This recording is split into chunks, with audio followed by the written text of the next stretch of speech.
Today I'm going to show you the easiest, highest probability trade you can possibly do with covered calls. The idea is simple. What I like to do is enter into my covered calls positions at strong support levels. So on the chart in front of you, I have an example of a trade that I'm actually in as of Friday's market close. Price has touched this volume profile support level right here. And not only is there some volume profile support, but it's also an area of a previous breakout in price. So this is where I buy my shares and I sell at the money covered calls. So the only other component is we have to ask how far out we want our covered calls. Do we want 7 DTE, 14 DTE, 30 DTE? Well, to answer that question, we have to zoom out and we have to look at more or less the bigger picture. Namely, we recently had this huge move up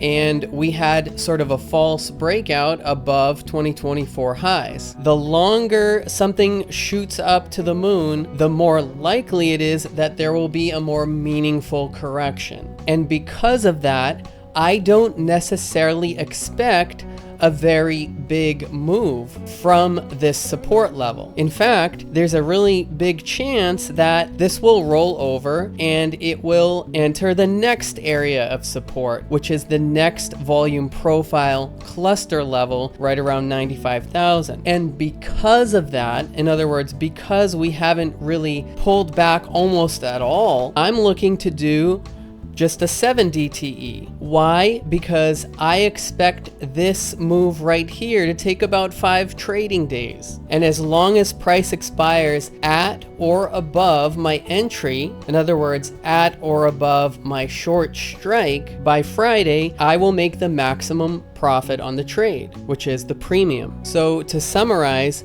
I like to enter into covered calls positions at significant support levels, but then I also like to take into account the strength of those support levels. The support level we're looking at right over here is just an intermediate or minor support level, and for that reason I'm choosing a shorter expiration cycle. However, if price makes its way lower, maybe to this support or maybe even all the way to this volume zone support down here, I will be considering a longer expiration cycle, maybe 14 DTE or maybe even 30 DTE or longer. So that's how I enter at support levels after there has been some sort of pullback. But I also enter into covered calls positions when there haven't been any pullback whatsoever. Actually, in my last video, I explained exactly how to do that and what expiration cycle makes the most sense. I actually entered into my last trade on Friday, May 16th. That was this day right over here. And as you can see, at that point, there was no pullback. This was what I refer to as a volume contraction pattern. So in that video, I talked about how to determine the best expiration cycle, 7 DTE, 14 DTE, 30 DTE, if there hasn't been any pullback yet, but you still are bullish and you still want to be in the position. So click the video you see on your screen now to check that out.